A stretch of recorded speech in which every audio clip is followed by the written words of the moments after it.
and striving to give law-abiding citizens the safety and security they deserve. This settlement will aid us in delivering these aims, and I commend it to the House. The question is as on the order paper, and I call the Shadow Secretary of State, Chris Philp. Thank you very much indeed, Madam Deputy Speaker. Let me... Go on, this will be good. Thank you very much, Mr. Speaker. I just wanted to, before the Shadow Minister got into his speech, in 2010, the number of police officers in Staffordshire was around 1,000. That has only just got back to that figure this year. We have never had anything but a Conservative Police and Crime Commissioner, and we've only ever had a Conservative Council and a Conservative Government. Is he able to tell me who I should hold accountable for that decimation of neighbourhood policing under the last government? Well, he raises the last government. The last government left office with record ever numbers of police. In March 2024, when the last recruitment intake took place, there were 149,769 officers by headcount, the highest in history, and that was 3,000 higher than in 2010. And since the Shadow Minister asked about outcomes, according to the Crime Survey of England and Wales, overall crime fell during the time of the last government by about 50%. Now, I was about to say, before I perhaps foolishly... Goodness me, this is getting very congested already, but I can't possibly resist his intrusing. Extremely grateful to my right honourable friend for giving way. He's been most generous and he's barely begun. But I must have misheard, because I've listened to so many speeches on the topic of law and order from the party opposite, and he must have misspoken. He's suggesting that not only was there a record number of police officers left by the last Conservative government, but crime overall fell by 50%. Have these words ever been issued by the ministers, or do they try to mislead the public at every opportunity? If I'm... Order. You want to stand up and correct the record? Go ahead. Of course, I was saying no individual, but inadvertently, of course, in any minister's case. Let's be mindful of our language. Chris Philp.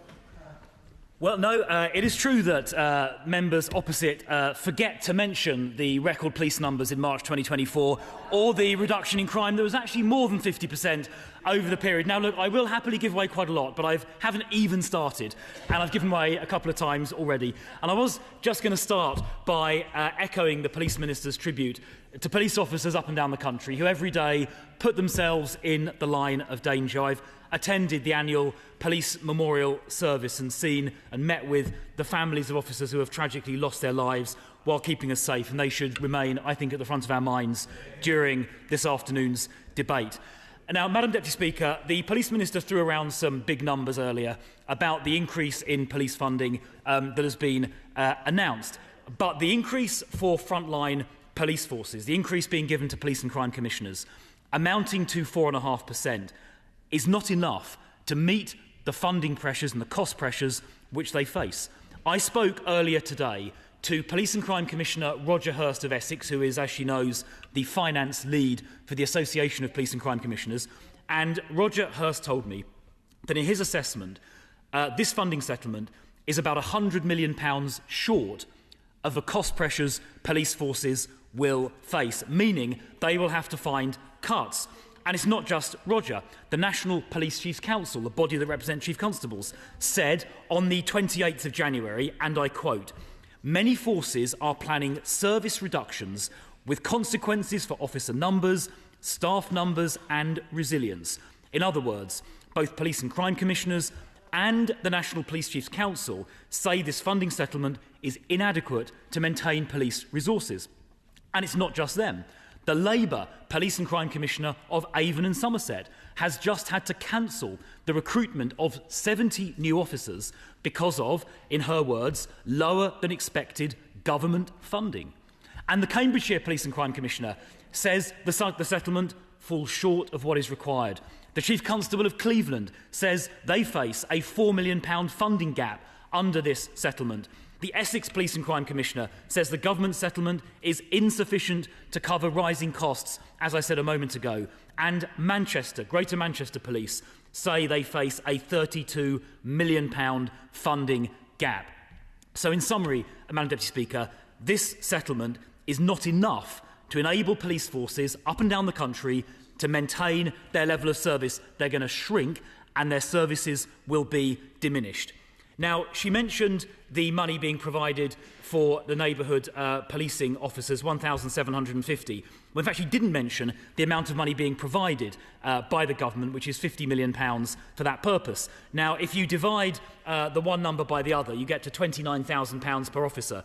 And as the National Police Chiefs Council have pointed out, the cost of an officer is on average £68,000. So the government is only funding 42% of the cost, leaving the other 58% completely unfunded. She also forgot to mention in her speech that the government is completely cancelling the funding for antisocial behaviour hotspot patrolling, something introduced by the last government, which frankly should have been continued. And when it comes to the way the money is distributed, it remains the case the funding formula is deeply unfair. Change is long overdue, but I would ask the Minister to urgently bring forward changes to the funding formula to make it fairer. The Metropolitan Police receives by far the highest funding in the country, even accounting for the National Capital City Grant and CT funding. If you adjust for that, they receive £439 per head. But the lowest funded forces, such as Dorset, £255 a head, Essex, £236, Cambridgeshire, £237, or Wiltshire, just £235 per head. They are inadequately funded, and the funding formula urgently needs updating. And I'll ask the Police Minister or her colleague, when she sums up, to address that point.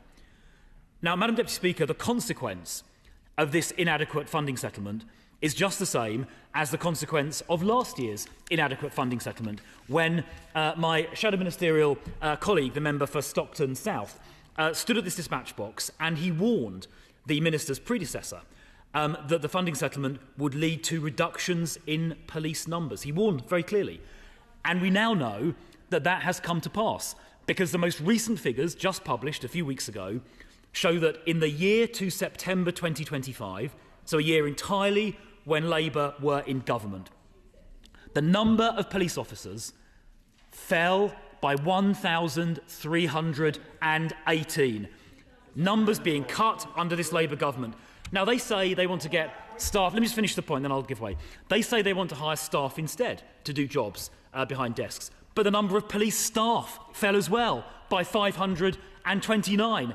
They talk about PCSOs. Well, the number of PCSOs fell by 204. Special constables down by 514. Police volunteers down by 429. Under this Labour government, that is a reduction in police workforce of 3,000 in just 1 year. Under this Labour government, they are not funding the police properly, and they should be ashamed of themselves. Yes. I'm grateful to my right honourable friend for giving way.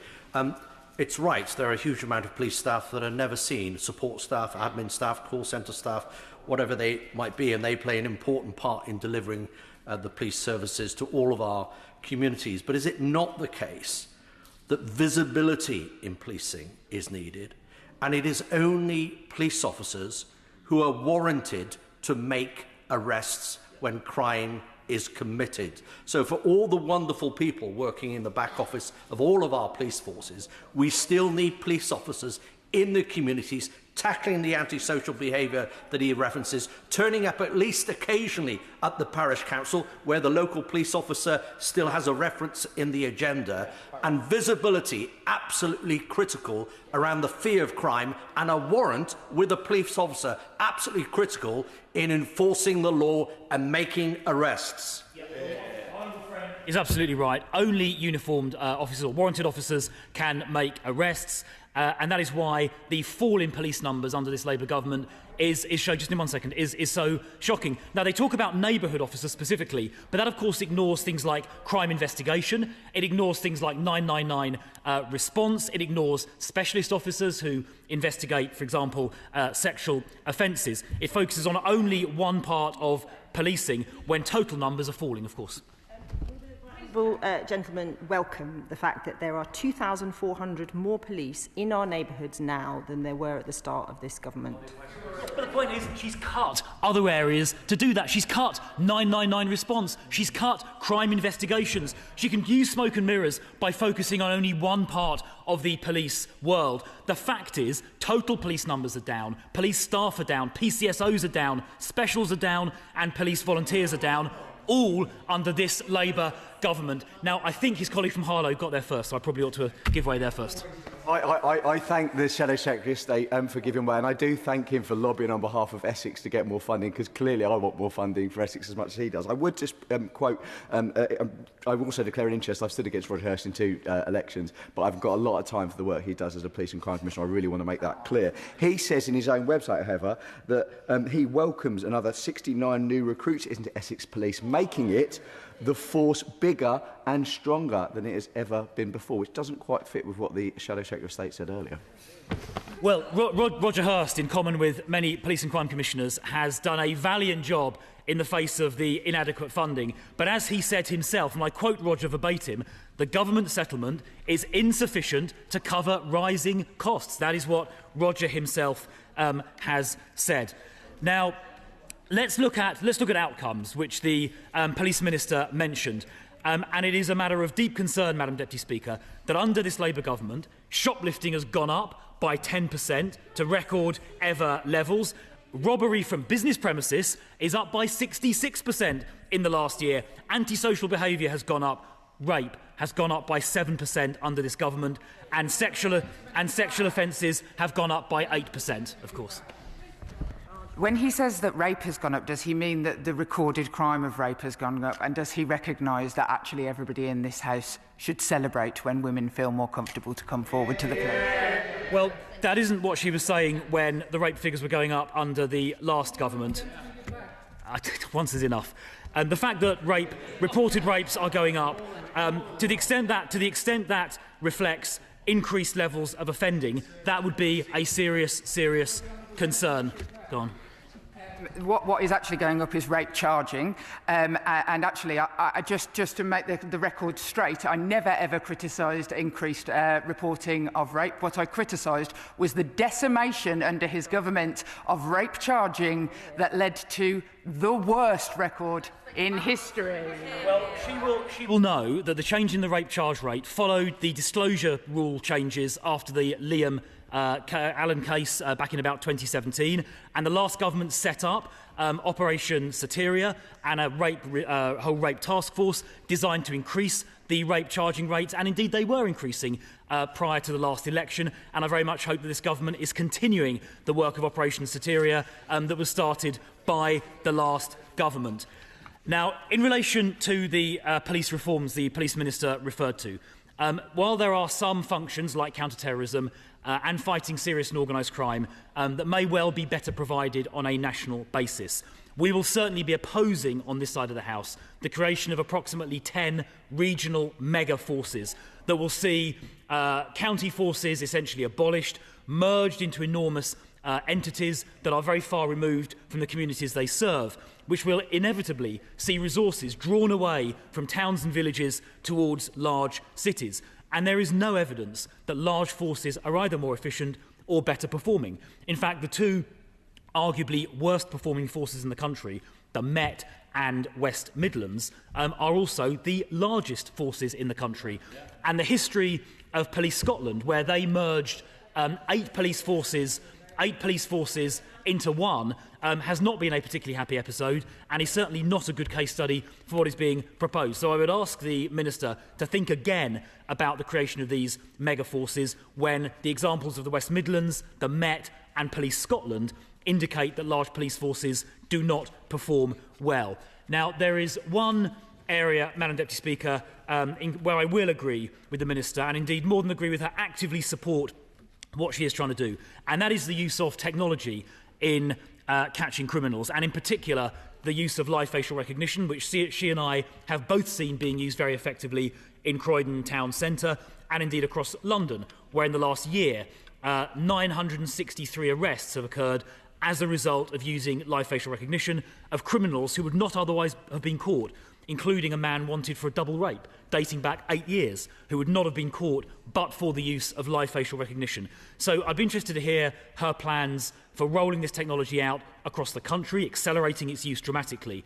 And I'd also be interested in her assurance that the consultation she's doing on the use of this technology is going to be carefully calibrated, because there is a risk that the sort of people on the fringes, left and right, who don't like this technology will try and lobby her and will try and persuade her to introduce all kinds of rules and regulations and red tape. And if she gives in to their requests, she may end up inadvertently creating a sort of very bureaucratic system that in practice is very difficult for the police to operate. So I would urge her to think about the mainstream majority who strongly support this technology. Certainly in Croydon, the public support this technology, understanding that it catches criminals and understanding that if you're not on the watch list, your image is immediately and automatically deleted. And I just ask her to make sure that if she does change the rules, she does it in a way that is quite light touch and it doesn't end up potentially strangling what could be one of the most promising and effective crime-fighting technologies this country has seen for many, many decades. And I really hope that is the approach that she plans to take. Madam Deputy, one last time. I'm grateful to my right honourable friend, and he will have noted, as I did, that the Police Minister failed to answer the how.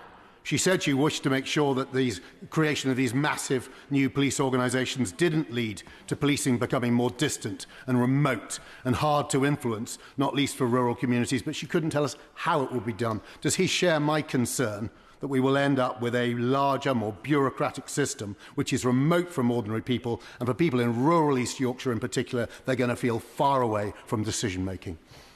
I think my honourable friend puts it brilliantly. He has articulated exactly why the forced creation of regional megaforces is likely to be a backwards step. Madam Deputy Speaker, this I'm done.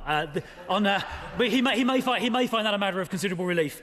Madam Deputy Speaker, in conclusion, sometimes in conclusion are the most popular words I utter in a speech. In conclusion, this. Right, honourable friend, give way before concluding. This is the last time.